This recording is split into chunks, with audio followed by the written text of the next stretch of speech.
แนวกินลูลาปันใดก็สู่แนวกินเก่าๆของอีพ่ออีแม่เฮาบ่ได้ดอก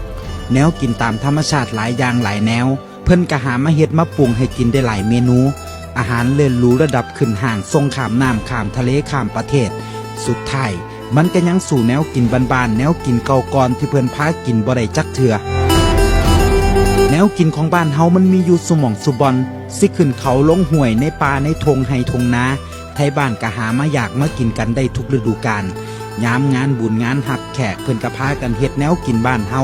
ต้อนรับพี่รับน้องแนวกินบ้านๆหลายอย่างกลายเป็นเมนูร้านอาหารแห่งร่วมกันกินแห่งแซ่บหลายแนวกินหลายอย่างก็กลายเป็นแนวกินโฮมคนเอิ้นหมู่เอิ้นพวกมากิน